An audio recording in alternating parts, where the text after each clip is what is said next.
All right, well, welcome everyone. Really a shame to have a meeting, a Zoom meeting on such a beautiful afternoon, but so be it that we have to go and do what we need to do. Let's call the meeting to order. It looks like it's 6:05. And why don't we go ahead and let's just see here. Minutes, but before we even have the minutes, Tom, I just wanted to make sure that everybody knew we've had a couple of resignations, correct, Tom? two. Yes. Yeah. Gina Morgan and Jerry Wetchen. So we just wanted you folks to know that as we got on the call tonight, that we really appreciate their service, really appreciate their time on the commission, but we also understand there's other obligations in life and it's time to move on. But I want to say thank you to both of them before we jumped in to do the minutes. Their volunteer time is really greatly appreciated and recognized. With that being said, how about the minutes? Do I have, has everyone received the minutes? Had a chance to review them? Are there any additions, deletions, or changes? Lori? I don't know if you want to leave my thing. I don't know if you want to take out about me we'd have to notify the police to enforce it. I don't think that's what you guys want to do. So if you want to delete that out of the minutes, that's fine. On which section, Lori? I'd have to go back. Hang on one second. We lost you for a minute. I lost you for a minute there. Yeah, a little frozen. The part where it says that I recommended that the police be notified because they would have to enforce the no smoking rule, that doesn't sound like what we were looking for. So I don't think that really needs to be in there, but that's up to you if you want to leave that in there or not. It would be fine with me taking it out because I misunderstood exactly where you were going with the whole no smoking up there. Yeah, it's something if we do put some kind of signage up, we would still talk to the police department about it. So I think it's okay to leave there. Okay. All right. And they'll advise as we move forward whether what they can do and what they can't do. With that said, any other questions, changes, alterations? If not, let's place those on the record. And what we got then for new business, Tom, turn it over to you for the budget process. Very quickly, I want to thank all of you who were able to send some support to the Board of Selectmen and Board of Finance, as did some other people in the community. I will ask for your help in one more time as we move forward, but we've been very, I guess, successful is one way to put it as we've moved through the process. All of the budget requests and other operational funding requests that we had made to the town manager, that she took our request and proposed to the Board of Selectmen, those were forwarded on by the Board of Selectmen. There was a lot of discussion around the new maintenance technician position, as well as some of our equipment needs and other efficiencies, maintenance software, some of the irrigation systems at the around the parks and fields around town. But ultimately, they did forward those onto the Board of Selectmen. The Board of Finance. The Board of Finance did have a lot of discussion around our position and some of the long-term planning that we're doing with ground replacements and irrigation system replacements. But they have decided to keep them in their budget that they're sending to public hearing, which will be held on April 6th, at which point the residents have a chance to comment on the budget. And if any of you are so inclined and would like to send the town clerk or the town manager's office an email with support or comments in general about how you feel about the budget, you can do that by emailing Tom Fitzgerald or T Fitzgerald at Simsbury-CT.gov for anybody out there watching, or E Butler is Erica Butler is our town clerk, E Butler at Simsbury-CT.gov. You need to have those in, I believe, by Monday, April 5th at 3:00 in the afternoon. I believe that's when those comments are due by. But we would certainly appreciate any support you would like to offer. And but we're very pleased at where we are in the process right now with the budget. Certainly, we've been this close before, and things didn't go our way. But we're cautiously optimistic. Quick question. Kelly, I think. Yep. Yeah, just to make sure, as a point of clarification, this isn't a net gain, correct? This is just getting you back to even. Not quite even, but yes, it gets So one of not the. even. You're not even getting back to where you were. You're just getting closer to where you were. This is definitely not an incremental position. That is correct, and when we went through the park and open space master plan, that consultants did note that we were down 2 to 3 people in our maintenance department based on past history and benchmarking against other communities of similar type. And this position will really help us kind of get the be able to react quicker to things that get broken. It'll be able to help us get ahead on preventive maintenance, which will hopefully reduce cost in the long run. But it's something that will help us get our staffing back in order and get people doing the jobs that they're qualified to do. Understood. Just didn't want, especially in the minutes, for it to be characterized as this, oh, look what Parks and Rec is doing. They're bringing somebody extra on. This is just trying to get you back to where you were, and you're not even there yet. Yeah, it's a staffing restoration rather than a new position. That's a good point. Right. So that's a great way to put it. Thanks, Tom. Tom, could you do us a favor and just shoot out to the commission members those email addresses that you read into the record, just to make it easier for folks to send comment? And the comment, folks, it can be a line item. It could be just support the budget in its entirety. But I just think it is always important that one of our roles is we are advocating for Park and Rec. And if it takes you 5 minutes or 3 minutes or a minute to do an email, I just think that's part of what we would ask commission members to do. That's where if you have a pet project, you don't have to say you want everything. It could be, Rachel, that you want to see the playground on West Mountain Road, or we want to see the basketball court improvements, but would appreciate your efforts there. I should mention that the Meadowwood proposal that we've talked about before is still in the budget at this time. So if you feel strongly about that acquisition, whether it's for future use or conservation, there's a lot of reasons people are considering it and why the town's considering it.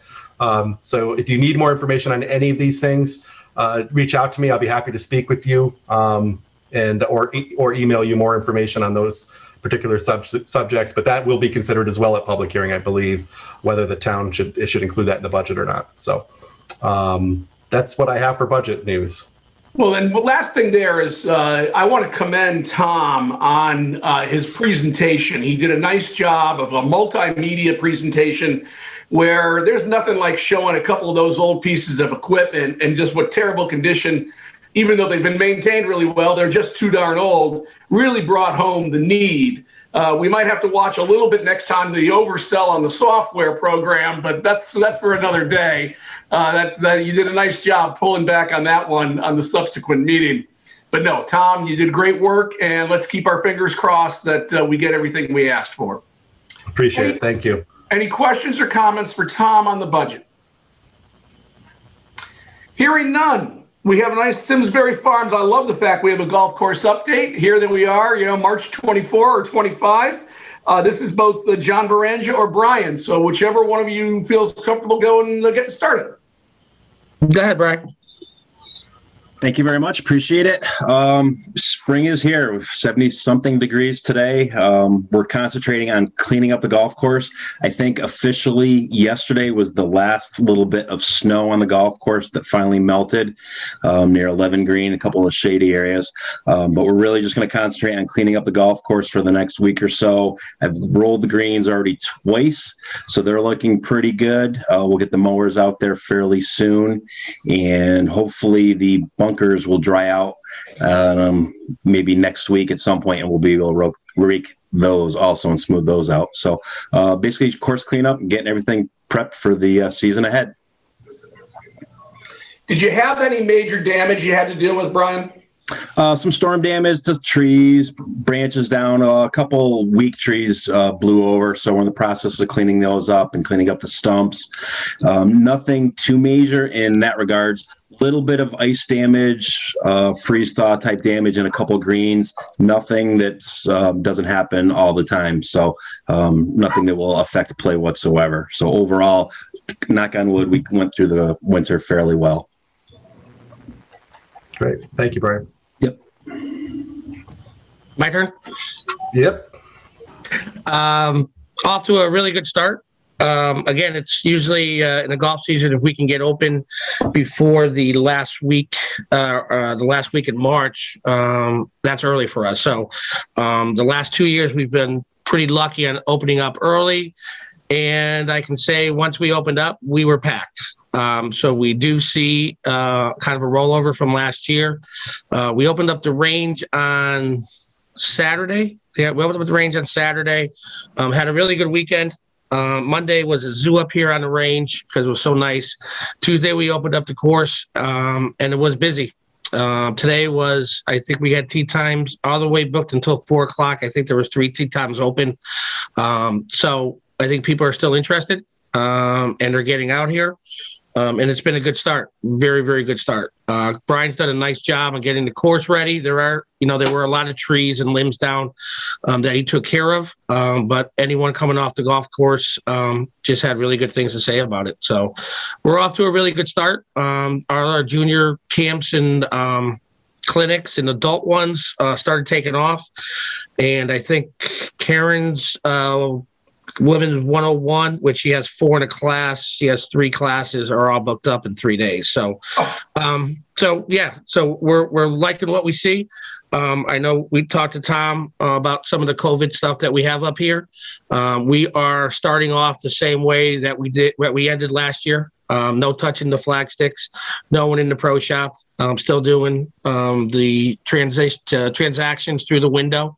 Hopefully in a month or so, we're going to sit down again and talk about maybe revamping some of those restrictions that are out there right now. Seems like they're starting to get rid of some of them. I'd rather be on the safe side, especially with people just coming up now and having a big senior population. I'd rather have them feel safe up here and then try to move it back than start off with no restrictions at all. So it's really going good. Tom, if you want to talk about the restaurant and when they're open, or you want me to, No, I'll take questions if someone has questions. Yeah, can I jump in? So John, carts are being allowed out, correct? Yep. And are we using the same policy we ended with last year, which is we are generally expecting 2 per cart, but anybody who wants to ride alone can, but there's going to be a surcharge for that? That is correct, Dave. Last year we ended up where the restrictions were that you could have 2 players in a cart. There are some people that didn't want to have that happen. They wanted to take their own cart. It's just too hard. We don't have enough carts for everybody to take a cart, so we did put a surcharge on that. We really don't get too many complaints about it. We do get some, but not many. And I think people that want to take their own cart should pay a little bit extra because it does wear and tear on the course, and we do have to put out more carts because of that. So overall, I think a lot of courses have gone to that, Dave. So it's not like we're the only golf course that's doing it. I would say most municipalities and most public golf courses are doing that. No, and actually, I think this board, when you implemented that last year, we were in full support of that. And unless I hear otherwise here this evening, we continue to be in support of that. You have extra costs. That's more wheels on the ground than may be necessary. And if somebody wants to ride alone, we're going to give them that right, but it doesn't come without somewhat of an increased charge. So, and I think some people kind of took advantage of it too. That 4 carts out there, try to go faster, everything else, and I think the people that actually really need it, will pay the $4 or $5 extra for it. So I think it's worked out fine. Thanks. Great. On the restaurant. Oh, go ahead. No, hey, Coach. Yes. Hi, Coach. Hi. So you looking forward to having high school play on the course this year since we didn't have it last year? Yeah. That's a nice component to the spring. That is a nice component. I just had our first was a Zoom. Today was a meeting. If no one knows, I'm first year. Well, last year was the first year, so I'm still undefeated. So I'm coaching the girls team. Me and Karen kind of took over the girls team, and we had our meeting today with 4 people showed up. So I was excited. I was very excited. Hopefully, we're going to get about 9 or 10. It's we'll start small and work our way up. But yeah, it's we've already had Westminster out here. They've had close to 24 kids out here the last couple of days. So yeah, it's nice to see them. I talked to coach at Simsbury, boys coach, Yep. and he came up and he's got another full slate. He's got a lot of freshmen that are playing this year, so he's probably up to 20 or 24 kids also. So it'll be nice to see everybody back and having fun again. Absolutely. And my girls' tennis team will come up and maybe celebrate at the end of the season. There you go. There you go. And that's a segue to the restaurant. Sorry. Segue to the restaurant. Thank you, Liz, as always.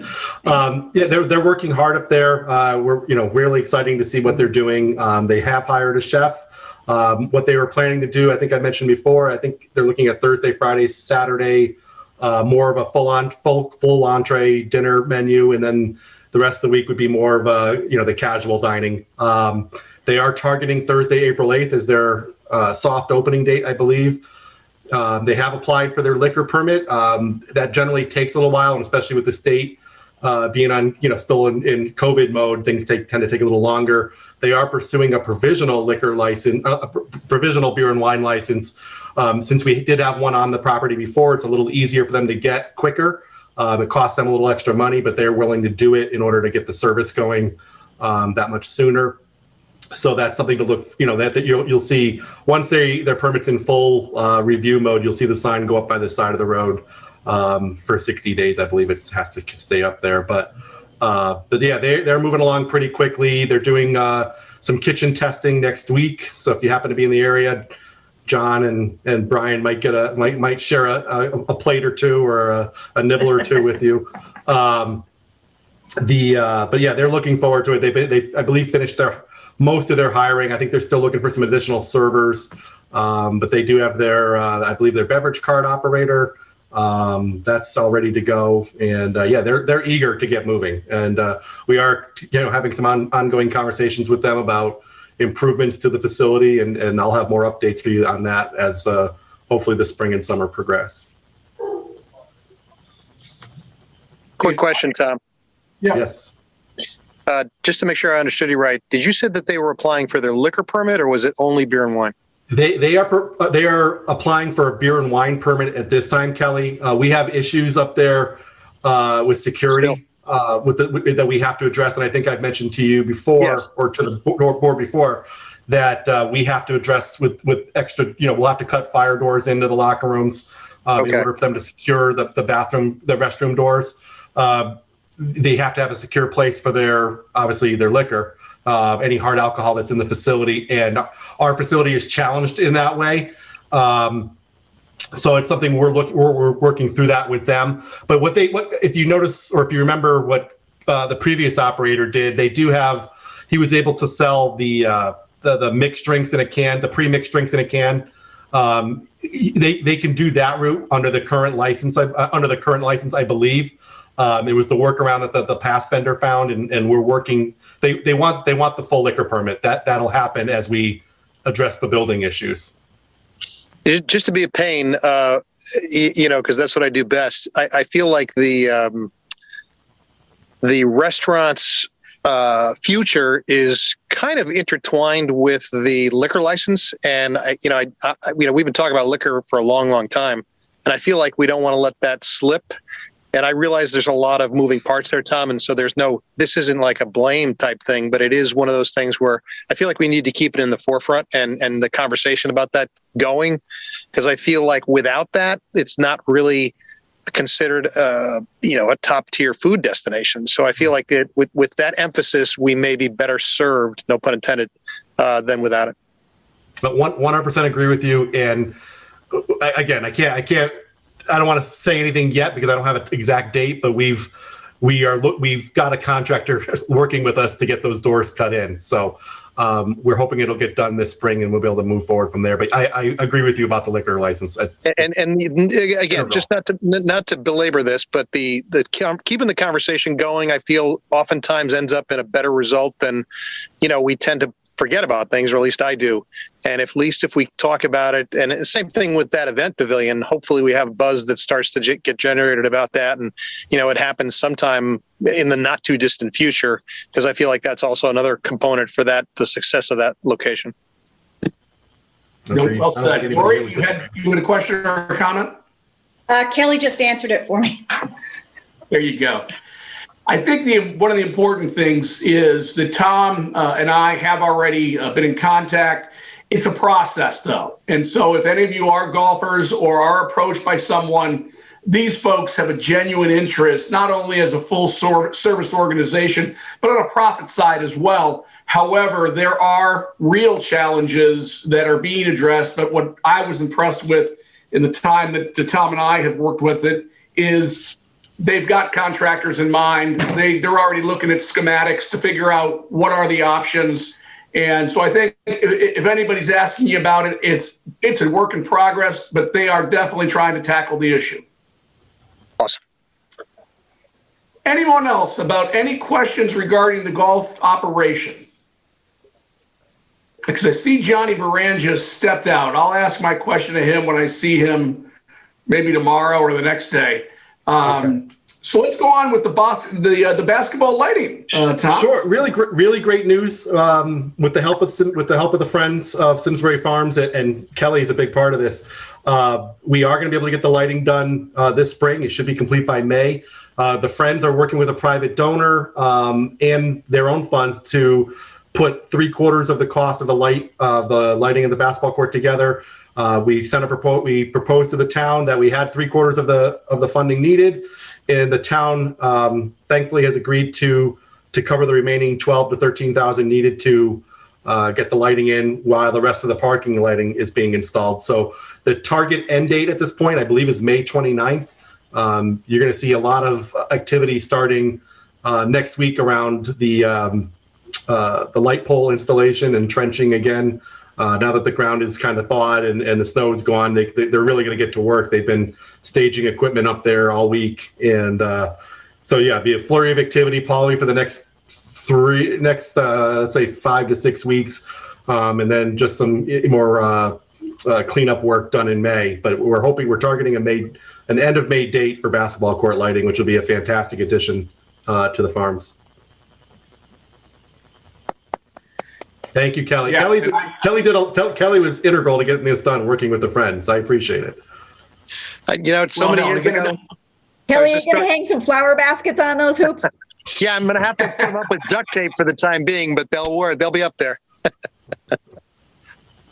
Well, no, and Kelly, thank you for your efforts, and even Sarah, I think you were probably there when the conversations were going on. That I think that I played golf up there on Tuesday, and I mentioned to the people I was playing with the fact that we had lighting coming back to that area, and just the universal response was, what a great idea. And they just thought that what a great way to really utilize that basketball setup. So I'm looking forward to seeing that come through, and thanks for your efforts, guys. Yep. Moving on to summer program updates. All I can tell you is it's going bonkers how quickly registrations are coming in. Camp stuff to do sold out really in about two weeks, 2 to 3 weeks. We have extensive waiting lists in all sessions that we are cautiously optimistic we can add a couple some additional spots, maybe up to 10 a week. We're looking at this point, depending on staffing availability. All of the sport camps that we have out there right now are doing well. Swim lessons are doing well. Pool passes are selling. Just to sum it up, everybody in this community is looking forward to summer. And last year the long dark winter is almost over, and we're seeing just a tremendous interest in all of the programs we have out there, whether it's a half-day art program or cooking program to a full-day basketball camp. Things are filling up pretty much as quickly as we can get stuff out there. People are registering for them. And just a lot of positivity around all of that compared to where we were this time last year when it was nothing but question marks. So kudos, just hurrah for everybody. We're almost there. Any questions on summer programs? I mean, there's a lot out there right now. Is there going to be more, because there's just such a demand? Everybody's like, oh, did you go quick enough? Did you get it? And that's the word around, is like when something comes out for you, it's just like, who can get there faster? And I was wondering if there's going to be more spots in some of these camps. Yep.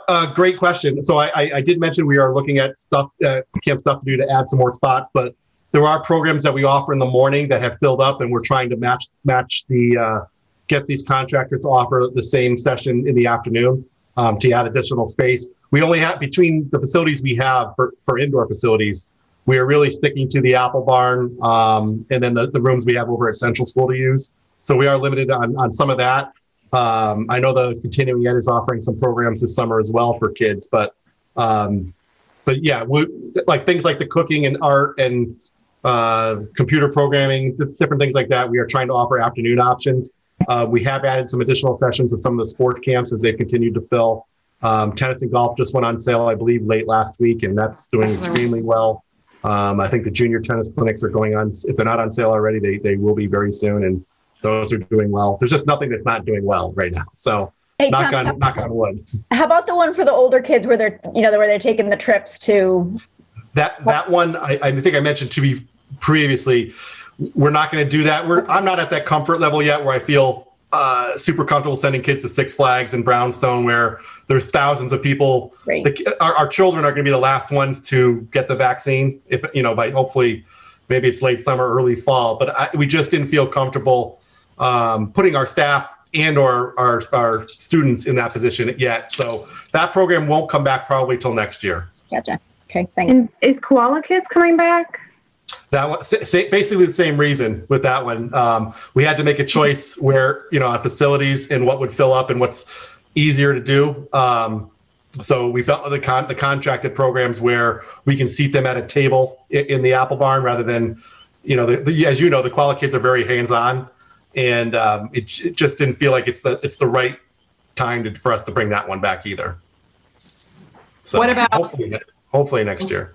I'm sorry, go ahead. The tennis programs, you're going to work with We the are. previous, you are? Farmington Valley Tennis Okay, Club, great. yeah. And are you able to get the adult programs into the evening? You feeling comfortable with that?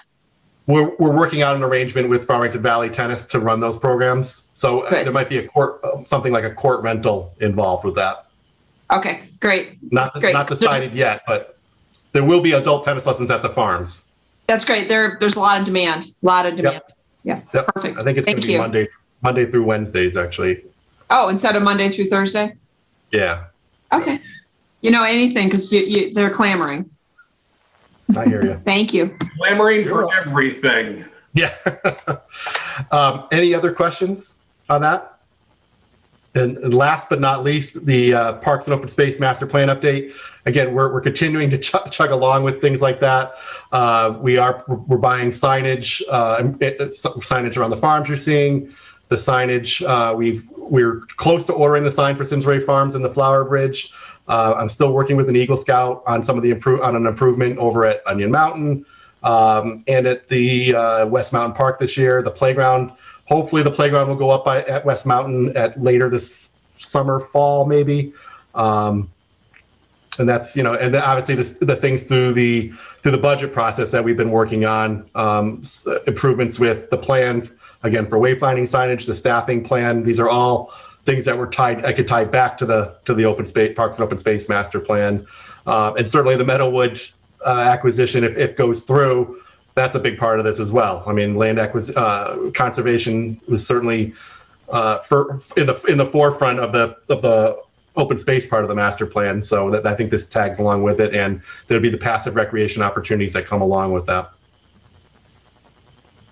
Thanks, Tom. Oh, one more thing. This is the one thing I wanted to talk about the master plan. In the budget, I think I mentioned it before. The parking and accessibility improvements at Simsbury Meadows are in the budget. If you're looking for something to comment on or to support, that's a huge one. That was one of the most clearly identified needs by not only the consultants but also the focus groups and people who did the survey that we had out there. Those improvements will basically that entire dirt parking area there now. It's very difficult to traverse if you are mobility challenged. And then those improvements will go out into the field as well. So there'll be pathways for the mobility challenge to get around, whether that's the inner courtyard or even out to the rock wall. These are big improvements. It's a $700,000 price tag. We have a grant for just over 100,000 of that. But that will go a long way to making that facility that everybody uses, whether it's the dog park or the playground or the concert performing area. It's a real parking lot there will go a long way to not only making it safe, but accessible to a lot of people. So, Kelly. Just a quick question. So just to make sure I heard you right, that ties back to a major point of emphasis in the master plan. It definitely does. That was parking and restrooms were two of the highest needs in the master plan. We do have restrooms in the out years of the capital plan. Okay. That's something we're kind of working on right now with the Simsbury Performing Arts Center folks to figure out what the best route to go is. But in this year's budget, the parking improvement at the Meadows was one of the highest needs identified. Yes. Well, so this will be a chance for me to, at the same time, thank you and Dave for taking the time a couple of Saturdays ago all day to sit through that budget presentation, which I did not do. But I assume you articulated the fact that it does tie back pretty clearly, because that's obviously pretty important. And then you said there's another step in that. There's another hearing, Tom?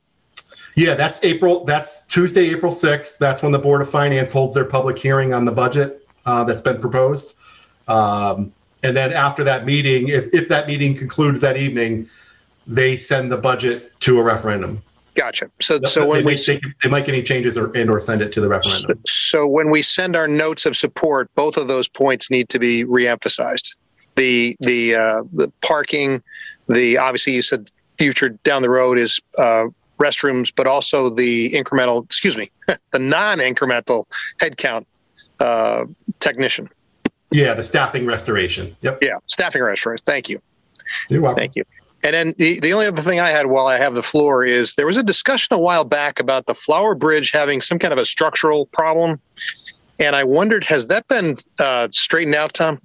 The one that reduced the capacity of the bridge has been fixed. The bridge will still need a major overhaul sometime in the next, let's say, within the next 5 years. It does need some reinforcing. The steel rust, it starts to deteriorate. So there are places where the bridge needs to be reinforced and it needs to be painted. That will be a large project in the town's capital plan. It is in the out years right now. It's a large project. It would most likely require the closing of the bridge for another season, unfortunately. But it's not likely to happen next year. I'm guessing probably 3 to 5 years out is probably where it's going to take place, my opinion. Gotcha. Good question, Kelly, though, but that capital plan, Tom, that is not necessarily a park and rec capital plan. Is that correct? That's more through the engineering departments and the town manager's office. Great. If I could, just as a matter of going back into new business, because I don't think we went live yet, I would just like to indicate that Kelly has submitted his resignation as a board member of the Friends of the Farms. And although that is not directly connected to Park and Rec, we've always seen the benefit of having a Park and Rec member, Sarah Kelly, on that board. And I want to thank you both for the time you spent, but especially you, Kelly. It's amazing how, if you get involved, what a difference it makes. And we're seeing many of your ideas and your assistance come to fruition. So I want to thank you. Thanks, Dave. Thank you. With that being said, Dave, actually, we have one more thing. If I could just have you hold for 1 second. Yeah. Now would be a good time, since we have everybody on the screen who's currently a member of the board. Danielle, do you mind if I ask? So if you wouldn't mind adding to the agenda, Danielle has expressed an interest with scheduling. It's just very difficult for her to do the sustainability committee. If there's someone else who would like to take that on, the commission could, if there's somebody who steps forward tonight, could recommend that person to the Board of Selectmen to be appointed to that committee. So why don't we do this? Kelly, can I hear you open to the floor? Anyone who would like to join the Sustainability Commission? Are you frozen there, Kelly? No, I'm trying to understand what you just said. I'd like you to make a motion for anyone who would like to be on the Sustainability Commission to absolutely. Yeah, so moved. I make that motion. Sorry about that. Could I have a second? I see Liz. I see Sarah. further discussion. I think my only discussion would be, Danielle, I thank you very much. Again, part of what we do is we volunteer. I think that's an important group of folks, but it's important that we have a voice in that group. So I really appreciate your willingness to spend some of your own free time doing that. Thank you. And they're a wonderful group. They have a lot going on, and I just want somebody that can be able to put the time forth. With my schedule right now, it's just not going to be able to happen. But thank you for the opportunity. Great. Well, Eddie, does anybody at this point, though, have an interest in joining that committee? Don't everybody raise their hand at the same time.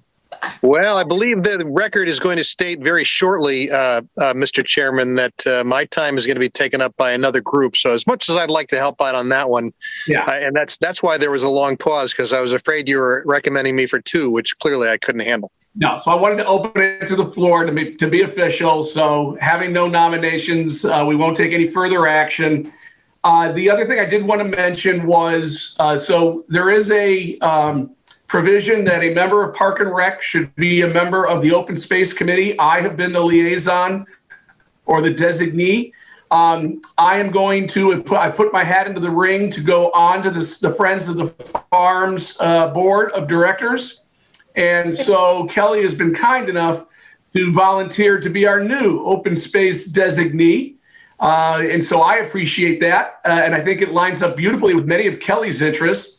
And Tom, I think you confirmed, we really don't need to do a motion on this. This is just an announcement of who the new designee is.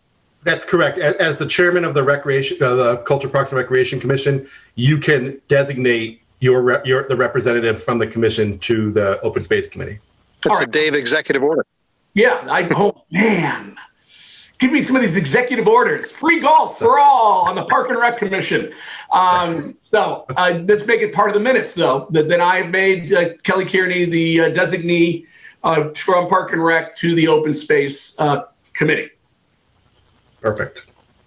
All right. That being said, is there any other comments, questions, or new business that anyone would like to address? Last question on, oh, I'm sorry, I can't see everybody on my screen. Lori? This had to do, I was trying to raise my hand before on the open space, so it's going to be very quick. I was wondering if there's a possibility of letting the field at Great Pond and Laurel revert back to its natural state instead of mowing that all the time. I don't know if that's a possibility or. So if you noticed last year, we did let it mow. We had let it sit the entire season and waited. We waited as long as possible.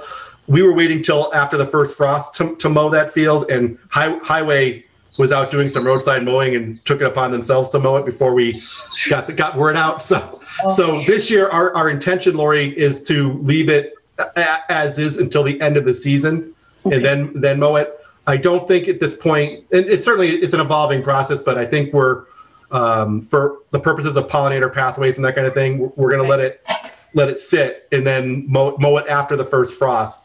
I know this is something the Open Space Committee is working on.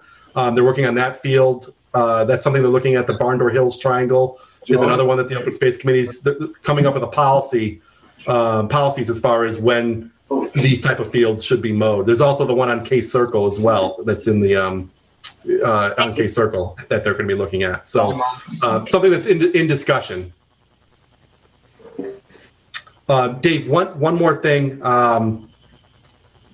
Well, here we have Danielle has her hand up. Oh, I'm sorry. Go ahead, Danielle. Maybe I'll think of what I was going to say. Oh, no, it's just last time we spoke about the playground and trying to find somebody that maybe has some money to donate. I've been trying to ask around. I don't know too many people that have that kind of cash, but I did have a lot of people that were like, oh, if they need somebody to help, like, build this or clean this or whatever, I could get a group of people that could help that in like maintenance wise, but I'm still looking for like a group to donate like money. I think that's more of the direction you were looking for, but I didn't know if that'd be something of interest because as you know, I know we've talked about it with the budget and that's going in the plan, but do you need people to help volunteer to like take care of the playgrounds, or is that not like something you'd be interested in? That's a great segue. One thing I did forget during my budget discussion with you before is there is $200,000. The town has approved at this time $200,000 to replace the Simsbury Farms playground. That's in this proposed budget too. Something we talked. There was a lot of discussion. I should have mentioned this before. There was a lot of discussion. Dave was really important in helping us vocalize the need for that from a safety and risk management perspective. As we move forward in that process, I think we'll involve the community, Danielle, in whether it's helping to choose the right equipment or helping to figure out what the best use of that area would be. As far as there's a lot of different kinds of playgrounds out there. What do we exactly want up there? I think that's where we're going to get the community involved as well as this That'd group. be great. I think a lot of people would really love to have the chance to put their 2 cents in. Yep. And then as we go forward from there, certainly some we may want to add water fountains or some other things that might need some fundraising help. And then going forward, just like we're looking at park ranger, open space rangers to help with monitoring trails and butters and that kind of thing. Something with the playground like that would be. Oh, that'd be fantastic. Because I think a lot of win people for us. So. Would really like to help out some way, but not everybody right now with everything going on has the financial ability to help. But I'm still trying. So. Understood. Hi, Liz. So I'm trying also. I have a few businesses that are not ready this year. They want more specific, like a water fountain or a bench or an item. Sorry about that. Or doing something that they can actually, specifically donate to, because they're very focused in that. So those are the businesses. And then I've had some community organizations that are interested in maybe having people, and it's the old, sponsor a brick kind of idea, but sponsor pavers, sponsor a garden, sponsor that type of thing. So it's an ongoing conversation once you identify needs. I'm ready to go with Danielle to do that. Awesome. And we have it's going to be an exciting project up there. It'll have a lot of tentacles as we kind of, the community decides what they want. And, it's not something that's going to appear next fall. This is probably going to be a 18-month project to get it right, 2 years by the time it's installed to get it right. But we're on the path to replacing it finally. It's a 26-year-old playground that needs to, its life is past, and its best life is past, I should say. So I can't think of what else I was going to say, Dave. So you go ahead and adjourn it when you're ready. Kelly, did you have comment? At one point you had your hand up. Yeah, I just have one last question as I kind of transition towards less aggressive activities from basketball. Pickleball, what's the status of if people want to play pickleball in town, what are the options? So right now, during school hours, you can't use the Henry James courts unless they're on vacation or it's on weekends or in the evening after 2:30. Terrorfield Park, we opened up the park this week. There were just like seems to happen every year, cracks in that court. So the court is open, but we have to repair them. We did have cracks on the courts the tennis courts at Simsbury Farms. When we opened up the courts this week, it's just there's so much water in that hillside up there that when it freezes, it just causes all kinds of problems. Our in-house crew did repair them. So there's been people up there playing tennis the last 2 days. I do have another request from a pickleball player in town to do permanent lines on 1 or 2 of the Simsbury Farms courts. I haven't gotten back to that resident yet. What I was going to suggest is that they come to the board next month and make that request. I personally don't see that we had pickleball up there all last summer and fall when they were using temporary lines. They used the rope, and it's not ideal, but they were playing, and there wasn't really a conflict with we had tennis on 2 courts and pickleball on 2 courts at times, and everybody coexisted. Whether the permanent lines, are that big of an interference to the tennis community, I guess we'll have to have that discussion further. But before I let the group go, I guess I'd like to ask Liz, because Liz, I hear you're coaching. What's your thought on that? It is a distraction, especially in the education of tennis, which is a lot of our summer programs that happen through Park and Rec. And those lines can be a little distracting between the junior lines, the regular tennis lines, and then you're adding pickle, it's a mixed bag of education. I can tell you as a tennis player, I would prefer it to be separated, because it is a lot. And tennis courts, tennis courts. But the Terrorfield is great. I hope it can be repaired. And to be honest with you, you don't have to have a tennis court to have a pickleball court. We can set those up, and there's temporary opportunities to set some fun stuff up for seasonal play. You just need a great flat surface. Well, and I think that brings us back to, Tom, I like your idea that I think we really should have a public discussion on this particular issue. I know we've discussed it previously, but we're in another year where demand is going to be real strong for all sorts of sports. And in fairness to all the communities, I think we can't just make a designation, we're going to do this or we're not going to do that. I think it should come before the commission, have a good, healthy discussion on it, allow the public to have input as well, and then make decisions from there. And good research. Yeah. Yep. Any other ideas, issues, or anything else? Well, folks, again, on a beautiful, beautiful afternoon, thank you for joining us. I hope everyone else remains safe. Go get your vaccines if that's what you feel you want to do. And let's look forward to having a great spring season. Thank you all. Bye.